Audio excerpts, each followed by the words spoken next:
صراط الذين أنعمت عليهم.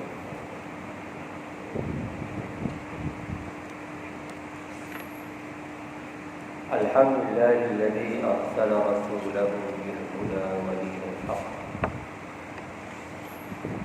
ليظهره على الدين كله وكفى بالله شهيدا. أشهد أن لا إله إلا الله وحده لا شريك له وأشهد أن محمدا عبده ورسوله. اللهم صل وسلم وبارك على نبينا وحبيبنا وشفيعنا ونصرنا ومولانا محمد وعلى آله وأصحابه ومن تبعهم بإحسان إلى يوم الدين. أما بعد. قال رب اشرح لي صدري ويسر لي أمري واحلل عقدة من لساني يفقهوا قولي. سبحانك لا علم لنا إلا ما علمتنا إنك أنت العليم الحكيم. ولا حول ولا قوة إلا بالله العلي العظيم. Tuan-tuan dan puan-puan yang dirahmati Allah Subhanahu wa taala, alhamdulillah. Pertamanya kita panjatkan kesyukuran kepada Allah Subhanahu wa taala kerana pada malam ini alhamdulillah kita masih lagi diberikan kesempatan oleh Allah. Mudah-mudahan dengan pertemuan kita yang begitu singkat pada malam ini akan lebih diberkati dan dirahmati oleh Allah Subhanahu wa taala. Tuan-tuan dan puan-puan yang dirahmati Allah Subhanahu wa taala, sebagai mukadimah kita pada malam ini kita lihat sepotong hadis sebagaimana yang diriwayatkan oleh Imam Al-Tabarani. An Salman radhiyallahu ta'ala anhu qala qala Rasulullah sallallahu alaihi wasallam ma min muslimin yatawaddau fayuhsinu wudu'ah illa kana zahir Allah azza wa jalla wa haqqun 'ala al-majuri ay yukrima zahirah. Daripada Salman radhiyallahu ta'ala anhu, beliau berkata, Rasulullah sallallahu alaihi wasallam pernah bersabda, ma min muslimin yatawadda, tidak adalah mana-mana orang Islam yang berwudu, fayuhsinu wudu'ahu, lalu dia memperelokkan wudu'nya itu. Maknanya mana-mana orang yang berwudu di kalangan orang yang beragama Islam, dia mempercantikkan wudu'nya itu cukup rukun syarat. Illa kana zairallahi azza wa jalla, melainkan pada ketika itu dia merupakan orang yang melawat Allah Subhanahu wa taala, yakni menziarahi Allah Subhanahu wa taala. Wa haqqun 'ala al-mazuri ay yukrima zairah, dan berhaklah kepada yang diziarahi, yakni Allah Subhanahu wa taala, bahawa dia akan mempermuliakan orang yang menziarahi. Di sini Nabi sallallahu alaihi wasallam nak menceritakan kepada kita tentang kelebihan orang yang memperindahkan wuduk dia, mempercantikkan wuduk dia, lalu maknanya melaksanakan sembahyang, dan dia dianggap sebagai tetamu Allah Subhanahu wa taala. Dalam sebuah hadis yang lain sebagaimana yang diriwayatkan oleh Imam Muslim rahmatullahi taala alaihi,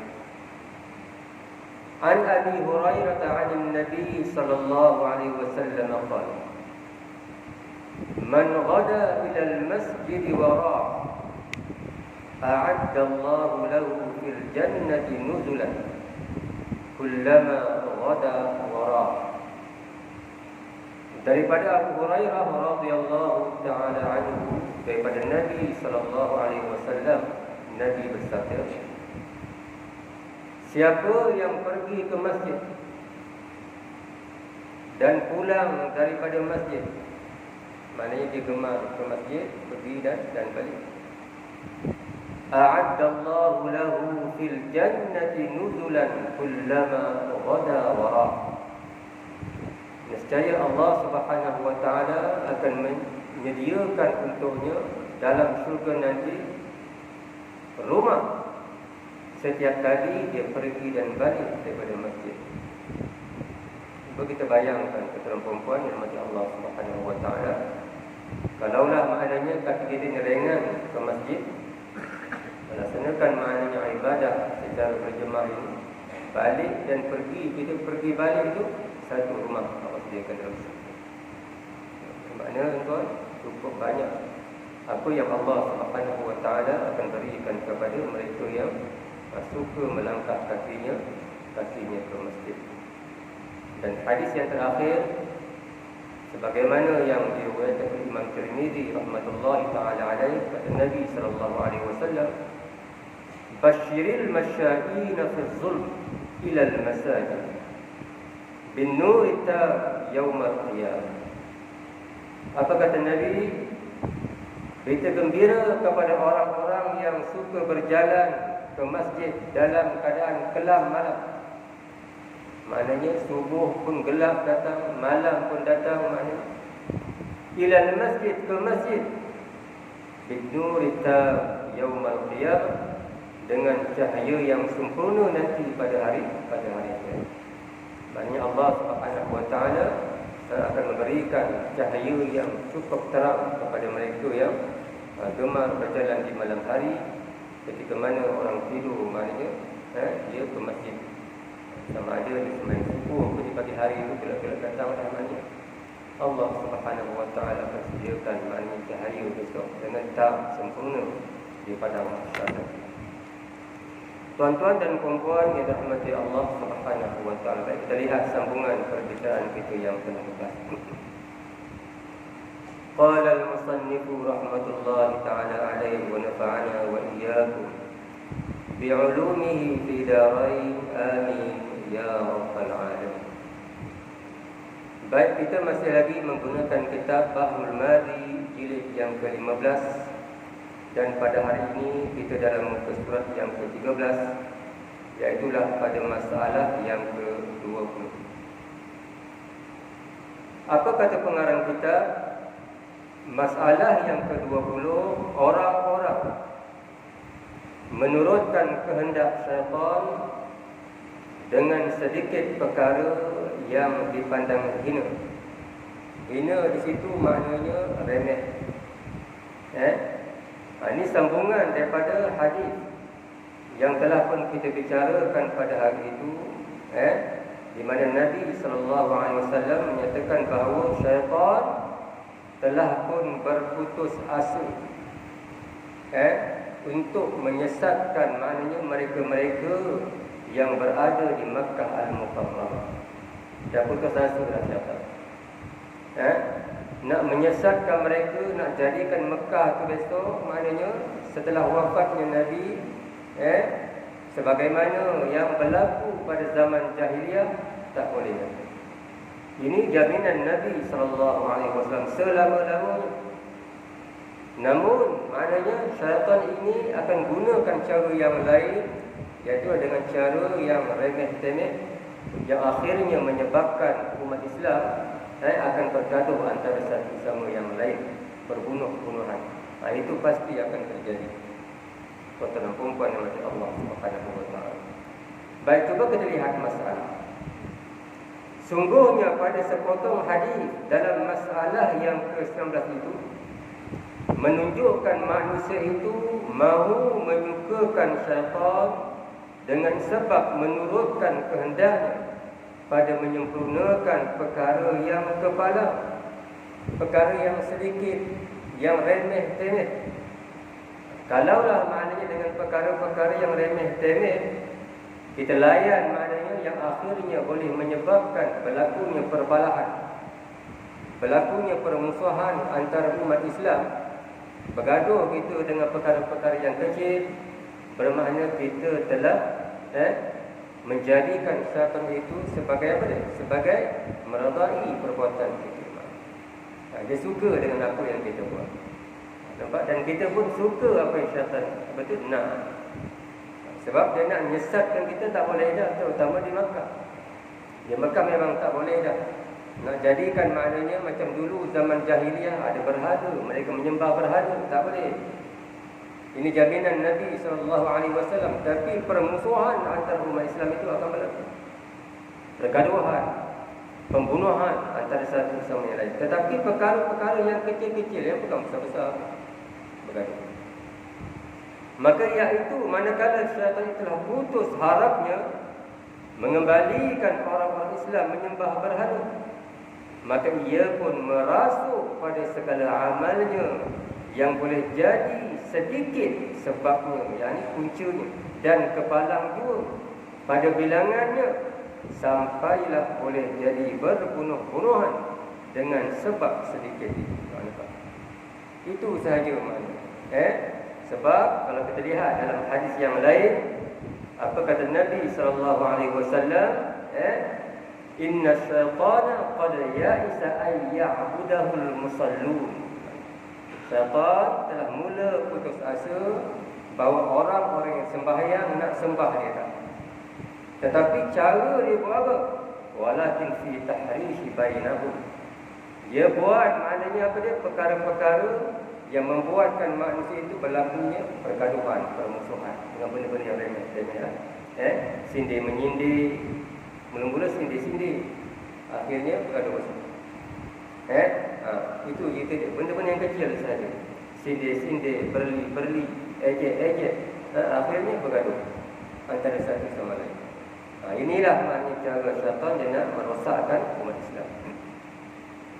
Contoh dan perempuan yang Allah Subhanahu wa ta'ala. Seperti seorang yang terkena helah dalam jual belinya sekeping atau seduit atau sejemput makanan katanya, atau setengah tahil timbangan, maka bermati-matilah ia menuntut haknya, dan yang makan haknya itu pun ada ingkar dan mempertahankan dirinya daripada menurut sebagai kehendak lawannya itu. Ini contoh bagi kalau kes jual beli lah. Orang berniaga kan. Kadang-kadang dalam jual beli ni kadang-kadang mungkinlah tersilap bagi duit, tersilap pulang duit, ataupun terlebih ambil duit. Itu antara contoh lah. Kadang-kadang pun dah sedikit je, terlebih maknanya mungkin terlebih RM1 ke RM2, diambil oleh tokek restoran tu maknanya. So dia bercek balik, ni bil ni dah terlebih bayar ni, nak minta lah balik. Tokek pun tunjuk ego di mana dia. Betul, kira tadi. Betul lah. Ini bil ni tak ini. Bergaduh. Akhirnya berlakulah pergaduhan. Tumbuk-tumbuk. Bunuh-bunuh pun boleh. Sebab RM1. Ini bukan kes yakap RM1,000 tu kan. Kalau kes yakap RM1,000 tu atau boleh lah nak bergaduh. Kan? Ini kes RM1 ni. Yang tokek ni pula keras kepala, tak nak pulang kau balik duit, berlakulah bertumbuk dalam restoran. Inilah yang biasa terjadi maknanya kan. Sebab kadang-kadang benda-benda yang kecil nampak kecil. Tengok hari ni kes berita hari ni kan, benda kecil sahaja, bapa bunuh anak dia, tapi Islam lah India. Kes apa? Kes channel TV ya. Bapa nak tengok siaran lain, channel lain, anak nak tengok channel lain, bapa pun kelar, marah masa tak punya. Dapat benda kecil, benda kecil. Itu juga biasa kalau kita cek di mahkamah pun biasa berlaku kes-kes perceraian pun benda-benda kecil juga. Kan antara kes-kes kecil juga, mana berebut channel TV pun ada juga. Gua baca kes-kes mahkamah.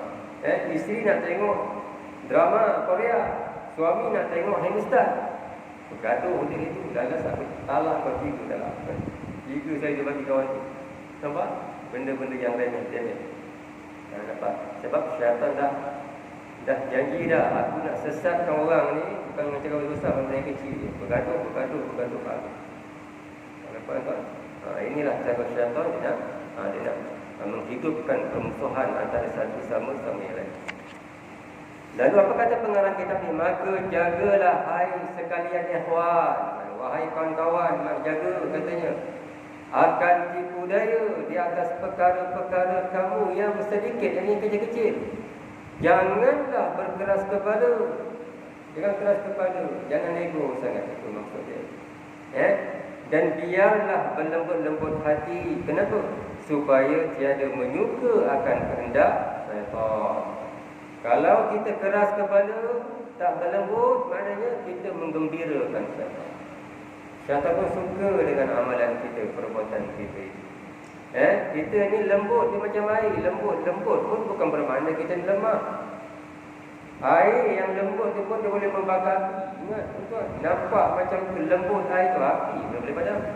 Ya kan? Kita mengalah ni bukan bermakna kita ni kalah. Kita mengalah ni sebab kita nak jaga persaudaraan. Kadang-kadang dengan sebab benda-benda yang kecil kita bergaduh. Sedangkan Islam arahkan kita, umat Islam ni jangan bergaduh, jangan berpecah belah. Kita kena bersatu. Kita nak pilih macam mana untuk bergaduh. Ini ya Allah Subhanahu wa taala. Baik, cuba kita lihat sambungan daripada bab yang berikutnya pula. Bab yang ketiga, babu ma jaa la yahillu li muslimin ay yurawwi'a muslima. Bab yang telah datang ia pada menyatakan hadis yang menunjukkan tiada harus mengukut dan mengusik seorang yang muslim. Ini satu hal lagi. Tajuk ni maknanya pengarang kitab ni dia bawa satu hadis yang akan membicarakan tentang hukum orang yang suka menakut-nakutkan orang, mengugut orang. Ini cerita yang tuan, mengusik orang. Ini biasa kita buat dalam masyarakat ni biasa. Kita anggap itu suatu yang bergurau. Tak bergurau saja, apa hukum dia? Boleh tak? Kadang-kadang menyebabkan orang panik sebab kita ni. Tak tidur malam orang dibuatnya sebab kita. Nampak tak? Apakah hukum? Dapat kita akan lihat nanti. Tuan-tuan perempuan yang oleh Allah Subhanahu. Banyak kes.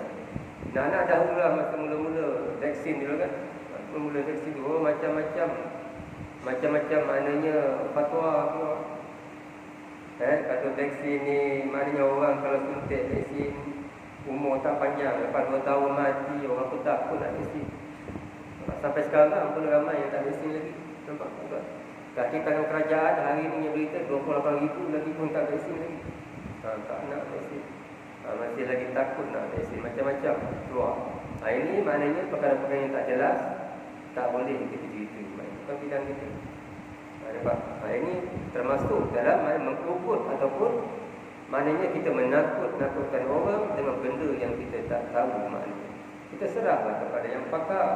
Kita tak pakar bagi yang pakar. Dia lebih tahu apa maksud vaksin itu, maknanya boleh ataupun tak boleh maknanya. Tuan-tuan perempuan oleh Allah SWT. Baik. Ketahuilah kiranya ya saudara, hendaklah seseorang itu bergaul-gaul dengan saudaranya sama Islam itu dengan berlaku kelakuan yang baik. Ini anjuran Islam. Islam suruh maknanya pergaulan kita sama orang ni, Islam ni biar baik. Jangan ada makna sebarang bentuk perbuatan yang boleh menyebabkan maknanya kita ni bergaduh. Jangan. Sebabnya kalau kita baca Al-Quran pun, dalam hadis pun tak ada pun dalam hadis Al-Quran suruh kita buat jahat, tak ada. Semua suruh buat baik. Menunjukkan bahawa perbuatan baik itu adalah perbuatan yang disuruh maknanya kita buat. Buat jahat jangan sekali maknanya. Bagaimana itu? Berlaku kelakuan yang baik, sama senang hati dan lena, sama-sama suka dan lapar. Maknanya kita kalau jumpa dengan orang, kita rasa senang hati. Sebab itulah Nabi pernah, tuan-tuan, dalam hadis Nabi ni pernah seorang sahabat datang nak bawa berita, nak cerita. Belum sempat lagi nak bercerita, nak buka cerita, Nabi tu sekat, potong. Sekat. Kenapa Nabi sekat? Nabi tak mahu dengar. Kalau cerita bab orang, Nabi tak ada. Baru nak buka cerita, Nabi dah potong. Stop. Kenapa? Kalau kita tuan, kenapa? Kalau orang cerita bab orang, bukan orang nak orang cerita. Kalau kita dah dengar buku orang, sedangkan dia ni tak ada kena kita pun. Orang cerita tentang. So kita pun kalau nak jumpa dia pun kita jadi serba salah. Hati pun jadi tak senang. Nak kalau kita orang cerita buruk tentang dia, kita pun tak senang hati. Tak sedap hati nak jumpa dia. Nampak tak? Kata Nabi tak suka. Kalau orang nak buka cerita orang, dia terus stop. Kenapa? Nabi nak supaya pergaulan itu semuanya senang. Kita jumpa pun selesa dengan dia, nak berbual pun selesa dengan kita. Itu Islam macam tu. Tapi kita lebih suka melayan. Dengar berita-berita yang gosip-gosip, kita lebih suka. Nampak? Inilah maknanya masalah yang berlaku dalam masyarakat. Tiada bercari-cari jalan marah dan susah hati, dan mahulah benar-benar, yakni tiada senda dan gurau pada segenap perkara. Jangan kita cari masalah. Sama ada membuatkan hati kita susah atau orang lain susah. Jangan, kata pengarang kitab ni kan. Walaupun benda tu bergurau bukan semua tempat. Bukan setiap ketika kita nak bergurau. Hari ni mana kita suka bergurau, asalkan berjumpa nak bergurau. Kalau tak bergurau tak boleh, nak bergurau saja. Sebab bergurau ni pun kadang-kadang boleh menjauhkan pada Tuhan juga. Bukan semua orang boleh terima kita bergurau. Kadang-kadang dengan orang lain dia boleh terima, tapi dengan kita ada orang tak boleh masuk. Ada orang dia boleh kita ketuk kepala pelabang, jumpa ketuk kepala dia kan, dia tak kisah. Tak kisah pun. Tapi ada orang dia kisah, ketuk kepala sikit je, nak angin dia. Bukan sama. Dia tak sama dengan Allah Subhanahu Wa Taala. Bukan semua benda kita boleh bergurau. Maka yang demikian itulah disuruh syariat kita. Islam suruh kita buat begitu. Tiadalah harus seseorang itu mengusir dan mengejut dan mengugut saudaranya dengan jalan apa sekalipun. Tak boleh kita buat dia panik. Apa pun juga sekalipun. Seperti diambilnya wangnya di dalam dia tidur, kemudian disembunyikan katanya, supaya terkejut dan susah sekejap hatinya oleh kehilangan. Orang nakal lah. Orang nakal. Maknanya contohnya pengarang kitab ni bawah, mungkin kawan ni tertidur dekat masjid. Contohnya lah, tidur dekat masjid, tengah-tengah mengaji terlelap tu maknanya angguk terlelap. Depannya ada rehal, dia pun ambil kitab. Dia ambil kitab kawan tu. Jadi dia sedar tu kitab hilang. Tak pening kawan tu, mana tu kitab? Jadi segan kawan. Asalnya nak bergurau tu. Ini orang panggil bergurau tak kena tempat. Apatah lagi yang berkaitan dengan duit. Kita ambil duit dia. Kemungkinan lah ni ada orang jenis ni tuan. Ada orang jenis yang bab duit ni, dia cukup hati-hati duit ni. Sampai nak pergi semayang pun takut nak letak duit dekat dalam beg. Ada. Dalam poket. Mana? Pernah jumpa tak tuan? Ada. Dia kata takut duit najis lah, itulah, ini. Duit dia banyak orang pegang. Dia pun letak keluar buat tikar duit. Nak semayang. Kan? Duduk sekejap orang ambil untuk hilang. Orang sorokkan duit dia. Ini semua perbuatan yang tak bagus sebenarnya kan. Islam larang kita buat begitu. Kita buat Allah SWT sembunyikan. Tujuan nak bergurau, tapi tak boleh. Apabila sedar ia, kemudian engkau kembalikan kepadanya, tak boleh. Sekalipun dengan niat yang bergurau, tak boleh. Diperbuat demikian kerana bergurau, seperti diambil tongkatnya yang jadi senjatanya, ataupun nolong dirinya berjalan dan duduk, dan engkau sembunyikan dia, kemudian engkau kembalikan kepadanya. Nampak? Ini biasa berlaku juga kan. Orang tu pakai tongkat, dia sembunyikan tongkat kawan tu. Dia tahu tongkat dia letak dekat belakang. Dia pun ambil, sembunyikan tongkat. Dia Dia pun tercari-cari, keliling masjid pun cari tongkat ni. Mana pergi tongkat ni? Letak belakang. Orang dah habis balik dah, maknanya. Dia masih lagi mencari, dia muncul fulan. Ni tongkat ni kan, ni tongkat ni. Sampai kita tahu. Sebab hukum dia haram, hukum dia. Ingat, hukum dia haram. Bila sebut haram, berdosa lah. Ya, tak boleh. Yang biasa berlaku kadang selipar. Ada kes juga selipar berlaku macam ambil selipar orang, sorohkan dia. Orang tu tawaf masjid ni cari selipar. Nampak? Cari selipar ni. Dalam jantak depan, jumpa balik. Ini semua perbuatan yang dianggap bergurau tetapi dilarang oleh syariat. Tak boleh. Nanti kita akan lihat di belakang ada juga bicarakan kenapa dilarang perempuan bagi Allah Subhanahu Wa Taala. Tak boleh. Diperbuat demikian. Kenapa? Kerana qasad bergurau, tujuan dia nak bergurau. Tak boleh. Maknanya. Ataupun diambil senapangnya, disembunyikan supaya gaduh ia dan gempar mencari barang hilangnya kerana mengusirnya dan buat bersuka-suka hati. Ini lagi dahsyat. Senjata dia pula senapang. Contohnya kawan tu kerja polis. Polis ni tuan ni kalau sebiji peluru ni kalau hilang ni dalam kabut. Jangan main-main. Sebiji peluru tu kalau hilang, buka tengok, alamak dah hilang sebiji. Mana pergi sebiji? Dalam kabut kawan tu. Nak menjawab macam mana? Boleh didakwa dan sebagainya. Ingat, ini kalau benda yang macam ni lah, yang antara askar contohnya kan. Sembunyikan senjata kawan, hilang. Ini semua benda-benda yang menyebabkan kawan itu panik. Kalau kita buat orang panik, hukumnya juga berdosa. Jangan kita buat orang panik sebab itu.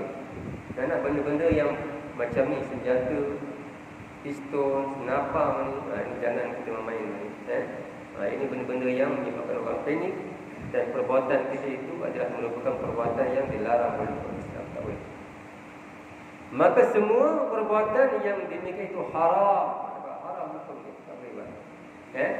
Jikalau dengan main gurau senda sekalipun dia bergurau, tak boleh, hukum dia haram. Kerana yang demikian menyusahkan hati saudara sesama Islam dan mendatangkan marahnya dan mahu jadi sebab perbantah-bantahan, bahkan berpukul-pukulan dan bermaki-makian. Itu punca dia. Kan? Asalnya kawan, akhirnya jadi maki-maki. Makilah hagilah kan.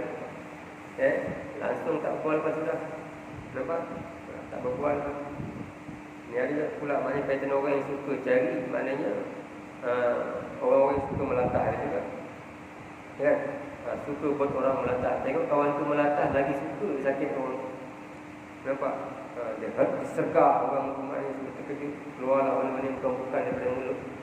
Ini semua perbuatan-perbuatan yang dilarang oleh Islam. Kita baru tahu kan? Tak boleh buat. Kalau kita tahu dia ni melatah orangnya, jangan kita sergah. Islam larang. Anak kalau kita latah, dia keluar benda yang mencabut, benda yang bukan daripada mulutnya. Kita buat. Ini hukumnya haram. Tak boleh kita buat. Anak-anak orang tua juga biasalah terlihat itu kan. Suka dia disergah. Dia sergah dan mula melatah. Antara perempuan kepada Allah Subhanahu Wa Taala. Baik. Bermula dalil di atas tegak perbuatan yang demikian itu ialah sebagai hadis yang dikeluarkan oleh Abu Isa At-Tirmizi dengan katanya, An Yazid bin Sa'id qala Rasulullah sallallahu alaihi wasallam, la ya'khudh ahadukum 'asa akhihi la'iba aw jadda, faman akhadha 'asa akhihi falyaruddaha ilayhi. Diriwayatkan daripada seorang sahabat bagi Nabi sallallahu alaihi wasallam namanya Yazid bin Sa'id radhiyallahu ta'ala anhu, katanya telah bersabda Rasulullah sallallahu alaihi wasallam, janganlah mengambil seorang daripada kamu akan tongkat saudaranya, rupa mahu main-main bergurau dan mahu buat tertawa-tawa, lagi mahu mengambilnya bersungguh-sungguh, buat mengubut dan mengejut-ngejut saudaranya itu, supaya takut dia. Tak boleh, dua-dua sekali tak boleh. Jangan ada maknanya antara kamu, maknanya yang mengambil tongkat, maknanya saudara Islam dengan tujuan nak bergurau senda, ataupun dia ambil tu sungguh-sungguh, maknanya tujuan dia apa? Tujuan dia nak menakut-nakutkan dia, nak buat dia panik. Kita ni belum pakai tongkat, kita tahu, kita rasa selesa. Cuba tengok orang yang pakai tongkat tu, yang ini pakai dua tongkat, jalannya jalan macam ni. Kalau orang macam ni pun kita sanggup kita buat, mana kita ni tak apa, tak jalan betul lah gitu.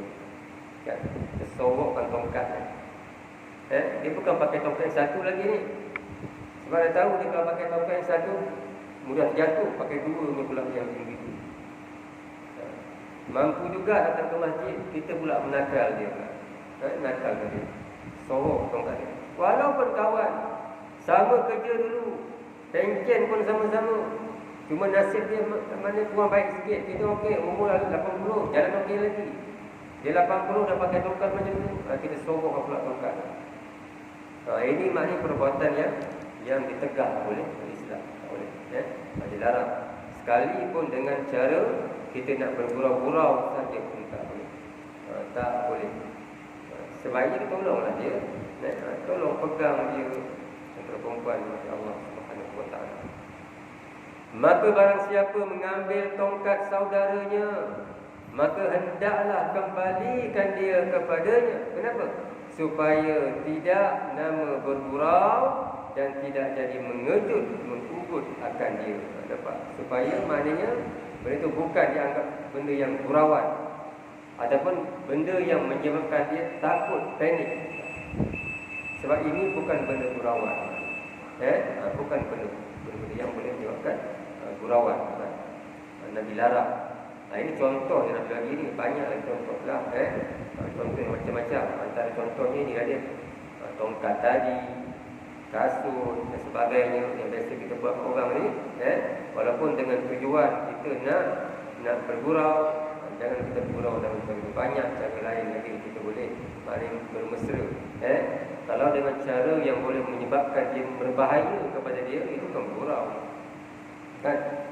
Nak orang tua lah, kita sorok tongkat dia tak boleh jalan, tiba-tiba kan kita lentang keluar, jatuh dan sebagainya, menyebabkan lebih parah penyakit dia. Maka kita telah buat satu maknanya masalah yang besar dalam hidup dia. Islam dia larang kita lakukan perkara yang demikian. Kata Abu Isa At-Tirmizi, dan pada bab ini ada riwayat daripada Abdullah bin Umar, Sulaiman bin Jadah dan Abi Hurairah. Katanya lagi, bermula ini hadis hasan lagi gharib. Tuan-tuan dan puan-puan yang dirahmati Allah Subhanahu wa ta'ala. Baik.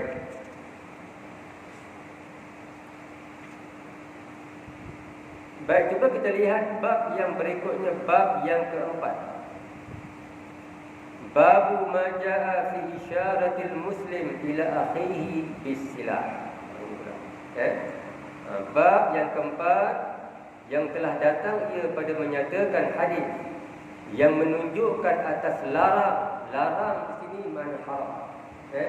Larang pada menghalakan seorang muslim kepada saudaranya akan senjatanya. Juga haram. Kita menghunuskan senjata kepada dia, ataupun kita membidik senjata kita panah kepada dia, kita menghunuskan parang kepada dia, tak boleh. Bukan kita nak pukul dia pun, bukan kita nak bunuh dia pun, dari jauh kita pegang parang tunjuk untuk dia. Tak boleh. Pisau dan sebagainya, tak boleh. Benda-benda yang berbahaya kita tunjuk pun tak boleh. Betul, kita dulu pun maknanya kalau kita nak bagi orang tu dah ajar kita dah kan. Orang tu kita dulu nak bagi pisau orang pun terbalik kan. Nampak, bagi hulu dia, bukan bagi hujung macam ni, pegang tunjuk macam tu. Kita terbalikkan bagi hulu.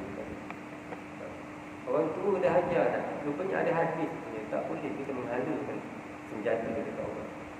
Nampak tak? Hukum dia haram. Ada sebab Nabi SAW kata begitu. Nanti kita akan baca kenapa Nabi kata begitu. Sampai jatuh hukumnya haram. Ketahuilah kiranya ya saudaraku, jangan buat main-main bergurau dengan saudara-saudara dengan apa-apa besi yang tajam atau tumpul kerana bergurau dengan yang demikian itu. Dengan yang demikian itu dilarang oleh syarak. Jangan sekali-kali kita buat bergurau dengan barang-barang yang boleh menyebabkan orang terluka.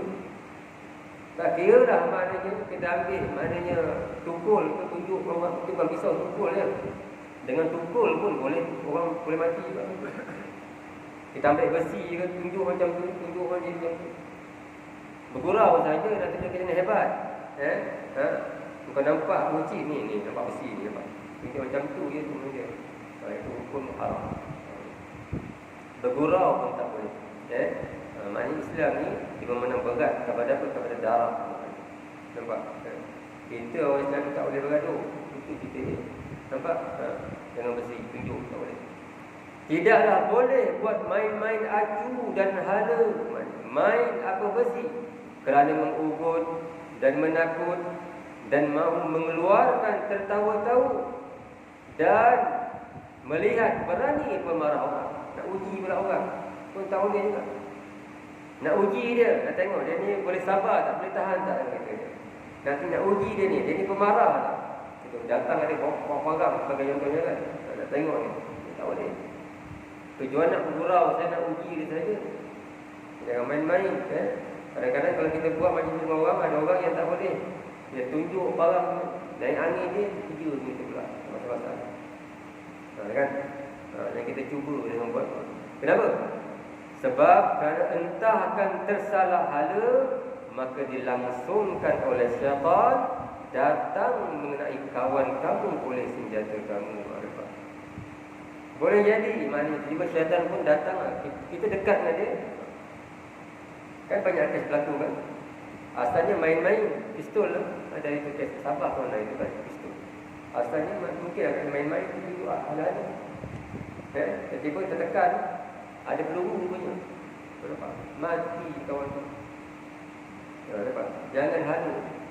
Sekalipun tak ada peluru, ketap gitu kan. Boleh juga. Itu hukum yang haram. Jangan buat. Ini bagi mereka yang biasa main pistol senapang ni. Dia jadikan bahan senda gurau. Kalau kita biasa main, mungkin hari ni mungkin kita bergurau orang terima. Tak ada satu hari nanti kita tak tahu tiba-tiba mungkin ada dan betul. Kena dekat orang, mati orang habis. Kita lah pula ada masalah. Ke mahkamah, turun naik ke mahkamah menjawab itu.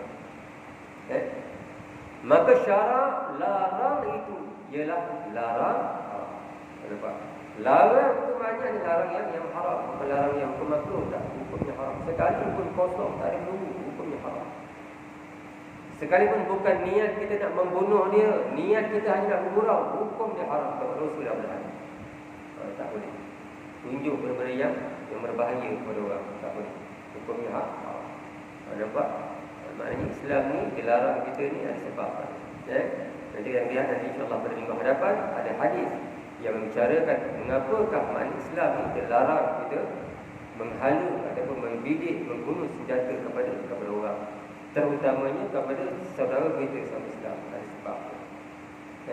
InsyaAllah pada minggu hadapan kita akan baca hadis yang berkaitan dengan larangan itu. Wabillahi taufiq wal hidayah. Wassalamualaikum warahmatullahi wabarakatuh. A'udzu billahi minasyaitonir rajim. Bismillahirrahmanirrahim. Alhamdulillahirabbil alamin wassalatu wassalamu ala asyrafil anbiya'i wal mursalin sayyidina Muhammad wa ala alihi washabbihi ajma'in. Allahumma ij'al jam'ana hadza jam'an marhuma wa tafarraqana min ba'dihi tafarruqan ma'suma. Rabbana atina fid dunya hasanah wa fil akhirati hasanah wa qina adzabannar. Walhamdulillahirabbil alamin. Taqabbalallahu